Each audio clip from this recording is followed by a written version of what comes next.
একদিন একজন মুমূর্ষু রোগী লোকমান হাকিম আলাইহিসসালামের কাছে এলেন। তার শরীরে ক্যান্সারের মতো ভয়ঙ্কর রোগ। আন্তর্জাতিক হাসপাতালে গিয়েও আরোগ্য লাভ করতে পারেননি সে। ডাক্তাররা বলে দিয়েছে কয়েকদিনের মধ্যেই দুনিয়া থেকে বিদায় নেবেন, যা খেতে ইচ্ছে হয় খেয়ে নিন।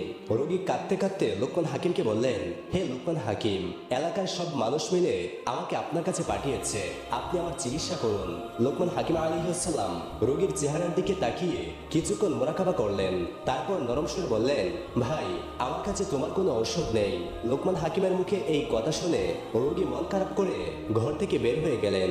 চলতে চলতে তিনি চিন্তা করতে লাগলেন, ডাক্তাররা তো ফেল করেছে, লোকমান হাকিমও ফিরিয়ে দিয়েছে, বাড়িতে গিয়ে কোনো লাভ নেই, আমি তো মরতেই চলেছি। অতঃপর তিনি বাড়ির দিকে না গিয়ে একটা পুরনো কবরস্থানের দিকে চলে গেলেন। সেখানে শুয়ে রাত কাটাতে লাগলেন। হঠাৎ ভয়ঙ্কর ঝড় বৃষ্টি শুরু হলো। বৃষ্টির পানিতে কবরের মাটি সরে গেল। একটা পুরনো মাথার খুলি বের হয়ে এলো। খুলির ভেতরে বৃষ্টির পানি জমে গেল। হঠাৎ একটা বড় ভয়ঙ্কর সাপ এসে খুলির ভেতরের পানিতে মুখ দিয়ে পানি পান করলো এবং বিষ ছাড়লো। রোগী দেখে ভাবলো, আমি তো মরতেই চলেছি, সাপ কামড়ালে তো আরো তাড়াতাড়ি মরবো।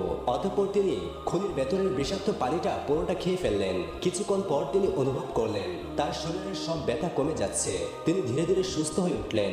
আল্লাহ তাকে পুরোপুরি শিফা দান করলেন। রোগী আল্লাহর শুকরিয়া আদায় করতে করতে বাড়ির দিকে রওনা দিলেন। তিনি পথিমধ্যে চিন্তা করলেন, লোকমান হাকিম কেন আমাকে ফিরিয়ে দিয়েছিলেন, আমি যাই তাকে জিজ্ঞেস করে আসি।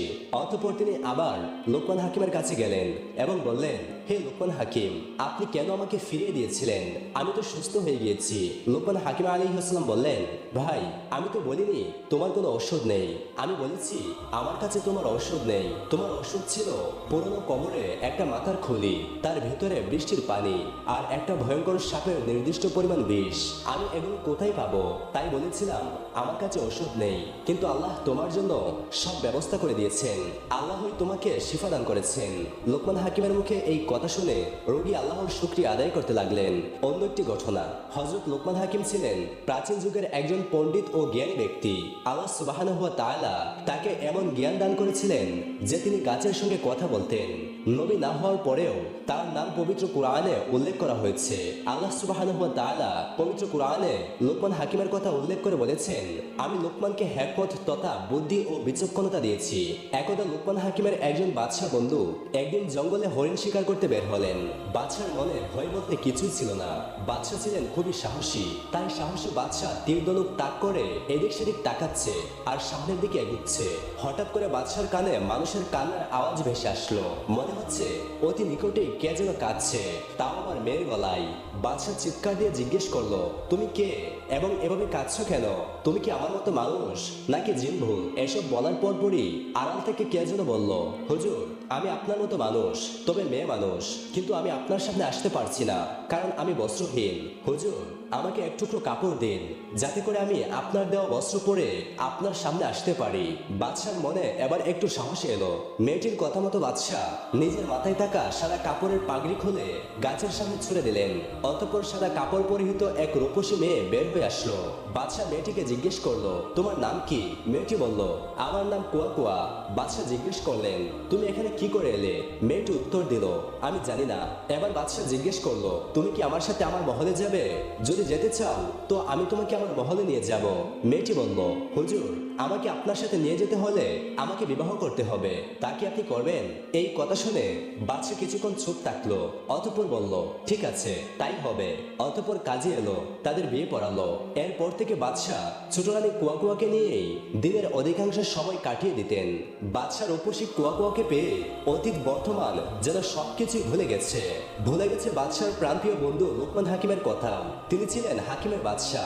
এর আগে বাদশা যখন যা কিছু করত প্রিয় বন্ধুর থেকে বুদ্ধি পরামর্শ নিয়েই করত।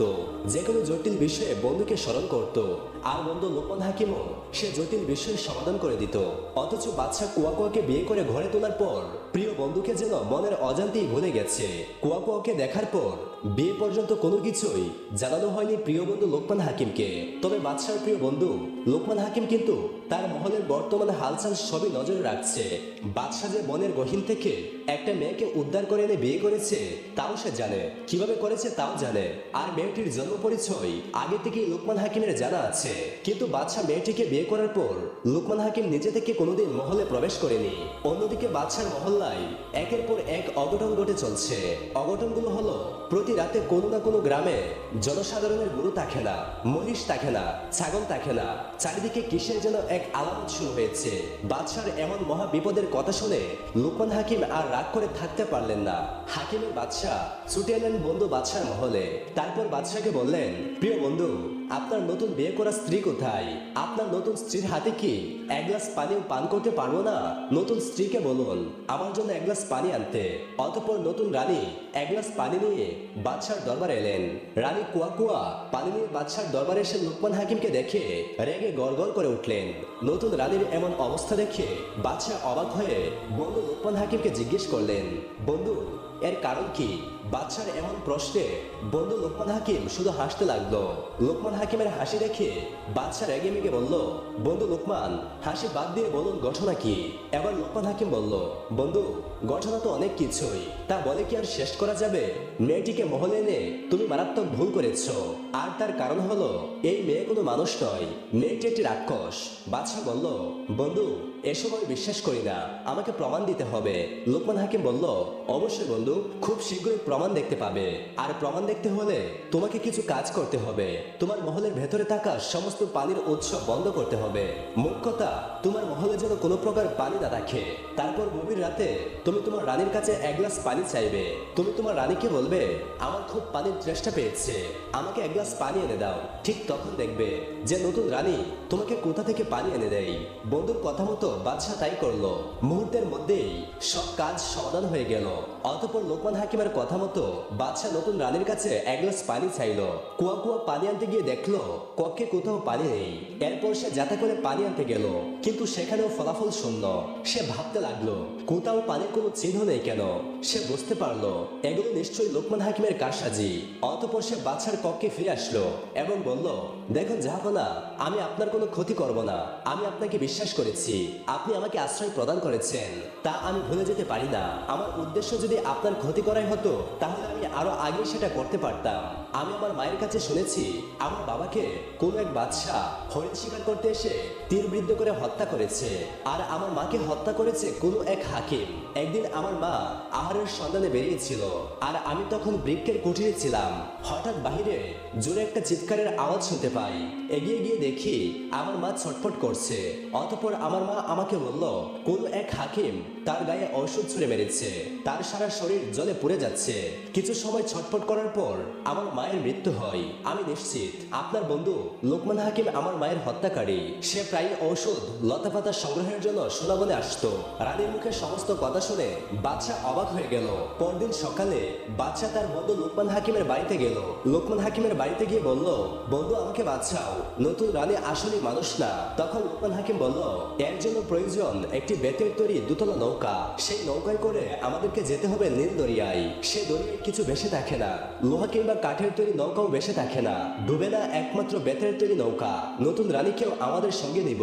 লোকমান হাকিমের কথা শুনে বাদশা মহলে ফিরে এলো। সে নতুন রানীকে বলল, রানী আমরা কিছুদিন পর সমুদ্র ভ্রমণে বের হব, আমাদের সঙ্গে যাবে লোকমান হাকিম। রানী তো বেজায় খুশি, অনেকদিন সে কোথাও ঘুরতে যায়নি। আবার এই সুযোগে মাঝ সমুদ্রে সে হাকিমের থেকে তার প্রতিশোধ নিতে পারবে। সে সমুদ্রে লোকমান হাকিমকে ডুবিয়ে মারতে চাইলো। কিছুদিন পর তারা ভ্রমণে বের হলো। লোকমান হাকিম পরিকল্পনা করেছে কিভাবে এই রাক্ষসীর হাত থেকে মুক্তি পাওয়া যায়। অন্যদিকে রাক্ষসীও তার পরিকল্পনার ছক এঁকেছে। এরপর যখন তারা মাঝ সমুদ্রে পৌঁছালো, তখন লোকমান হাকিম মজার ছলে রানীকে বলল, হে রানী সাহেবা, আমি শুনেছি এই নীলদরিয়ায় কোনো তলা নেই, এমনকি এর উপরে কোনো কিছু বেঁচে থাকতে পারে না। আপনি নিশ্চয়ই এটা জানেন। কিন্তু রানী বলল, কে বলেছে এই সমুদ্রের কোনো তলা নেই? অবশ্যই আছে, সকল নদী, সাগর ও মহাসাগরের অবশ্যই তলা রয়েছে। লোকমান হাকিম বলল, তাহলে তাহলে তো তার প্রমাণ অবশ্যই আপনাকে দিতে হবে, না হলে আমি বিশ্বাস করতে পারবো না। কুয়া কুয়া অত্যন্ত রেগে গেল। সে তখন নিজের শক্তির অহংকারে বলল, অবশ্যই আমি প্রমাণ দেব। এই সমুদ্রের তলা রয়েছে, আমি বিশাল সাপের আকৃতি নিয়ে সমুদ্রের গভীরে যাব, তলদেশ থেকে মাটি নিয়ে আসবো, আপনি আমার লেজ উপর থেকে ধরে রাখবেন, অতঃপর নিশ্চয়ই প্রমাণ হয়ে যাবে। লোকমান হাকিম বলল, অবশ্যই অবশ্যই, আমি তো তা দেখার জন্য অধীর আগ্রহে অপেক্ষা করব। অতঃপর লোকমান হাকিম দেখলো এক বিশাল আকৃতির সাপ সমুদ্রের গভীরে প্রবেশ করছে। লোকমান হাকিম তার লেজ ধরে রেখেছে। এরপর ওই কালনাগিনী যখন একদম গভীরে চলে গেল, তখন লোকমান হাকিম তার সঙ্গে থাকা শিশুগুলো থেকে ঔষধ সমুদ্রে ফেলে দিল। এতে ওই পুরো জায়গা পাথরে পরিণত হলো, আর কুয়া কুয়া সারা জীবনের জন্য ওই স্থানে বন্দী হয়ে গেল। এভাবেই লোকমান হাকিমের বুদ্ধির জোরে সেই বাদশাহ এক রাক্ষসের হাত থেকে মুক্তি পেল। সুবহানাল্লাহ। একদা বড় পীর আব্দুল কাদের জিলানী রহমতুল্লাহি আলাই তার বাড়ির উঠোনে বসেছিলেন। ঠিক সেই সময় তার একজন মুরিদ দৌড়ে আসে এবং বড় পীরকে সালাম দিয়ে কান্না ভেজা কণ্ঠে বলে, হে গাউসুল আজম, আমি বরবাদ হয়ে গিয়েছি। আব্দুল কাদের জিলানী রহমতুল্লাহি আলাই তাকে জিজ্ঞাসা করলেন, কেন, তোমার কি হয়েছে? তোমার উপরে এমন কোন মুসিবতের পাহাড় এসে পড়েছে? জবাবে তার মুরিদ বলল, হে গাউসুল আজম, আমার ইজ্জতের জানাজা হয়ে গিয়েছে, আমি বরবাদ হয়ে গিয়েছি, আমি শেষ হয়ে গিয়েছি। হুজুর গো, আমার একটি কন্যা আছে, সে খুবই সুন্দরী, আমি তাকে আমার ঘরে রেখেই পড়ালেখা করিয়েছি। আজ পর্যন্ত আমি তাকে কোনো কাজে ঘরের বাইরে যেতে দেইনি। আমি আমার কন্যার নাম রেখেছি ফাতেমা। হে গাউসুল আজম, আমার কন্যা আমার অনুমতি ছাড়া কখনোই ঘরের বাইরে যেত না, কিন্তু আজকে যখন সে একটা কাজে বাড়ির উঠোনে গিয়েছিল, তারপর সে উঠোন থেকে আর ঘরে ফিরে আসেনি। আমার উঠোনের চারপাশে দেওয়াল রয়েছে, আর সেগুলো এতটাই উঁচু যে সে ওই দেওয়াল টপকে কোথাও যেতে পারবে না। তারপরেও নিজেকে সান্ত্বনা দিতে আমি আমার প্রতিবেশীদের কাছে খোঁজ নিয়েছি, আমার আত্মীয় স্বজনদের কাছেও খোঁজ নিয়েছি, কিন্তু কোথাও আমার কন্যাকে খুঁজে পাইনি। হে গাউসুল আজম, আমি আমার কন্যাকে ফিরে পেতে চাই, তাকে আমি জীবিত অবস্থায় পেতে চাই। তখন বড় পীর তার কথা শুনে বলল, তুমি শান্ত হয়ে বসো। এবং গাউসুল আজম বড় পীর আব্দুল কাদের জিলানী রহমতুল্লাহি আলাই চোখ বন্ধ করে ধ্যানে বসলেন, আর কিছুক্ষণ পর চোখ খুলে বললেন, তুমি তোমার হৃদয়কে শান্ত করো, তুমি তোমার কন্যাকে ফিরে পাবে, জীবিত অবস্থায় ফিরে পাবে, এবং তাকে পুরো ইজ্জতের সাথেই ফিরে পাবে। মুর্শিদের মুখে এই কথা শুনে মুরিদ কিছুটা শান্ত হলো। অতঃপর আব্দুল কাদের জিলানী রহমতুল্লাহি আলাই তার মুরিদকে একটি জঙ্গলের কথা বললেন। ওই জঙ্গলের কথা শুনে বড় পীরের মুরিদ আটকে ওঠে এবং সে বলে, হে গাউসুল আজম, এটা তো অনেক ভয়ানক একটা জঙ্গল, সেখানে তো দিনের বেলায় কোনো মানুষ যেতে ভয় পায়। জবাবে বড় পীর বললেন, হে বৎস, তোমার কোনো ভয় নেই, তুমি সেই জঙ্গলে চলে যাও। জঙ্গলের ভেতরে তুমি কিছু বাড়ি দেখতে পাবে, সেই বাড়িগুলির মধ্যে প্রথম বাড়িটা অতিক্রম করে যাবে এবং দ্বিতীয় বাড়িটাও অতিক্রম করে যাবে। অতঃপর তৃতীয় বাড়ির সামনে গিয়ে দাঁড়াবে, সেখানে গিয়ে সূরা ফাতিহা পাঠ করে নিজের আঙুল বন্ধ করে নেবে। অতঃপর তোমার চারপাশে একটি বৃত্ত এঁকে নেবে। এমনটা করার কিছুক্ষণের মধ্যেই তোমার পাশ দিয়ে জিনেদের আনাগোনা শুরু হবে, আর সেই জিনেরা ভয়ানক আওয়াজ করে তোমার উপর হামলা করার চেষ্টা করবে, কিন্তু কোনোভাবেই তারা সেই বৃত্তকে অতিক্রম করতে পারবে না। যখন তারা সম্পূর্ণ ব্যর্থ হয়ে যাবে, তখন তাদের শাহেনশাহ জিন একটি ঘোড়ার পিঠে চড়ে আসবে, আর সে হবে অত্যন্ত শক্তিশালী। সে এতটাই শক্তিশালী হবে যে অনেক বড় বড় পাহাড় সে একাই ধ্বংস করে দেওয়ার শক্তি রাখে, কিন্তু সে সব কাজ করতে পারলেও তোমার এই বৃত্তকে অতিক্রম করতে পারবে না। এরপর সেই শাহেনশাহ জিন তোমাকে প্রশ্ন করবে, আর উত্তরে তুমি তোমার সম্পূর্ণ পরিচয় আর সম্পূর্ণ ঘটনা খুলে বলবে এবং বলবে, আমি বড় পীর আব্দুল কাদের জিলানী রহমতুল্লাহি আলাইহির মুরিদ, আর তিনি আমাকে তোমাদের এখানে পাঠিয়েছেন। আমি আমার কন্যাকে আজকেই ফেরত চাই, এবং অবশ্যই জীবিত অবস্থায় চাই, আর পুরো ইজ্জতের সাথেই চাই। যদি আমার কন্যার সঙ্গে খারাপ কিছু ঘটে, তাহলে আব্দুল কাদের জিলানী রহমতুল্লাহি আলাইহির শাস্তি দেখে তোমাদের জিনদের কেউই বাঁচতে পারবে না। অতঃপর বড় পীরের সেই মুরিদ বড় পীরের কথা অনুযায়ী সেই জঙ্গলের উদ্দেশ্যে রওনা হয়ে যায়। এভাবে হাঁটতে হাঁটতে সে অনেক পথ অতিক্রম করার পর বড় পীরের বলে দেওয়া সেই বাড়িগুলোর কাছে আসলো। অতঃপর সে প্রথম ও দ্বিতীয় বাড়িটি অতিক্রম করে নির্ধারিত স্থানে এসে উপস্থিত হলো। এরপর বড় পীরের মুরিদ বড় পীর আব্দুল কাদের জিলানী রহমতুল্লাহি আলাইহির কথা মতো সূরা ফাতিহা পাঠ করে একটি বৃত্ত এঁকে নেয়। কিছুক্ষণের মধ্যেই সেখানে ভয়ঙ্কর আকৃতির কিছু জিন এসে উপস্থিত হয়, যারা ছিল অনেক শক্তিশালী। তারা যখনই সেই মুরিদের কাছে আসতে চায়, তখনই তারা সেই বৃত্তকে স্পর্শ করে ছিটকে পড়তে থাকে। যখন জিনেদের সবাই সেখানে পরাস্ত হয়, তখন সেখানে আগমন ঘটে তাদের শাহেনশাহ জিনের। সে তার পুরো শক্তি নিয়ে সেখানে হাজির হয় এবং এবং বাঘের মতো হিংস্রভাবে তার উপর ঝাঁপিয়ে পড়ে। কিন্তু যখনই সে ওই বৃদ্ধকে স্পর্শ করছিল তখন আর সে সামনে আগাতে পারছিল না। এরপর শাহেনশাহ জিন বড় পীরের মুরিদকে জিজ্ঞাসা করে, হে মানব সন্তান, তুমি কে, কোথা থেকে এসেছো? তখন বড় পীর আব্দুল কাদের জিলানী রহমতুল্লাহি আলাইহির মুরিদ তার সম্পূর্ণ ঘটনা খুলে বললেন এবং সেই ব্যক্তি বলল, হে জিনের বাদশাহ, আমি আমার বড় পীরের একজন নগণ্য মুরিদ। আমার কন্যা বাড়ির উঠোনে গিয়েছিল আর সেখান থেকে সে নিখোঁজ হয়েছে। কোনো একটি জিন আমার কন্যাকে তুলে নিয়ে এসেছে। আমি আমার কন্যাকে আজকেই ফেরত চাই, জীবন্ত অবস্থায় ফেরত চাই এবং পুরো ইজ্জতের সহিত ফেরত চাই। যখন জিনের শাহেনশাহ বড় পীরের নাম শুনল তখন সে থরথর করে কাঁপতে কাঁপতে তার সমস্ত জিনেদের দলকে পুনরায় ডেকে পাঠালো। শাহেনশাহর আদেশে সবাই সেখানে এসে উপস্থিত হলো। অতঃপর শাহেনশাহ সমস্ত জিনদের উদ্দেশ্য করে বলল, হে জিনেরা, তোমরা শোনো, এই ব্যক্তি বড় পীর আব্দুল কাদের জিলানী রহমতুল্লাহি আলাইহির মুরিদ এবং তার কন্যা নিখোঁজ হয়েছে। আমাদের মধ্যে কোনো এক জিন তাকে তুলে নিয়ে গেছে। তোমরা সবাই সমগ্র দুনিয়ার বুকে ছড়িয়ে পড়ো, সমুদ্রের গভীরে চলে যাও, মাটির গভীরে চলে যাও, যেখান থেকেই পারো এই মেয়েটিকে ফিরিয়ে নিয়ে আসো। আর যে জিন এই কন্যাকে তুলে নিয়ে গিয়েছিল তাকেও ধরে নিয়ে আসো। অতঃপর জিনের বাদশাহ সঙ্গে সঙ্গে এই কথাও বলল যে, হে জিনেরা, খবরদার, আমাকে যেন এই কথা শুনতে না হয় যে তোমরা এই কন্যাটিকে খুঁজে পাওনি। কারণ এই কন্যা যদি আমাদের জিনদের কাছে না থাকতো তবে বড় পীর আব্দুল কাদের জিলানী রহমতুল্লাহি আলাইহি কখনোই তার মুরিদকে আমাদের নিকট পাঠাতেন না। শাহেনশাহর কথা শোনা মাত্রই সমস্ত জিনেরা কন্যাটির খোঁজে বেরিয়ে পড়ল এবং তারা দুনিয়ার আনাচে কানাচে, সমুদ্রের নিচে, মাটির নিচে, জঙ্গলে, মরুভূমিতে, সমস্ত জায়গায় বড় পীরের মুরিদের কন্যাকে খুঁজতে দেখে। অনেক খোঁজাখুঁজির পর সেই মুরিদের কন্যা এবং যেই জিন কন্যাটিকে তুলে নিয়ে গিয়েছিল সেই জিনকে সহ শাহেনশাহ জিনের নিকট হাজির করা হলো। এরপর যেই জিন বড় পীর আব্দুল কাদের জিলানী রহমতুল্লাহি আলাইহির মুরিদের কন্যাকে তুলে নিয়ে গিয়েছিল সে বলল, হে শাহেনশাহ, এই কন্যাটিকে আমি অনেক কষ্টে খুঁজে পেয়েছি। তখন শাহেনশাহ জিন উত্তরে বলল, হে কমবক্ত, তুই কি জানিস না বড় পীর আব্দুল কাদের জিলানী রহমতুল্লাহি আলাইহিকে এবং তার শহর থেকে একটি মেয়েকে তুলে নিয়ে আসতে তোর একটু ভয় করলো না? জবাবে সেই জিন বলল, হে শাহেনশাহ, আমার তো এতটা সাহস নেই, কিন্তু আমি কি করব? এই মেয়েটি তার বাড়ির উঠোনে খোলা ছেলে দাঁড়িয়েছিল এবং সে আনমনে তার চেহারা উন্মুক্ত করেছিল। আমি তার রূপে মুগ্ধ হয়ে গিয়েছিলাম, যার কারণে আমি তাকে তুলে আনতে বাধ্য হই। তখন শাহেনশাহ জিন বলল, তুই তো পুরো জিনের কাউমকে বিপদের মুখে দাঁড় করে দিয়েছিলি। এখানে যদি আজ বড় পীর নিজে চলে আসতো তবে পুরো জিনের কাউমকে এই দুনিয়াতে টিকে থাকা কঠিন হয়ে যেত।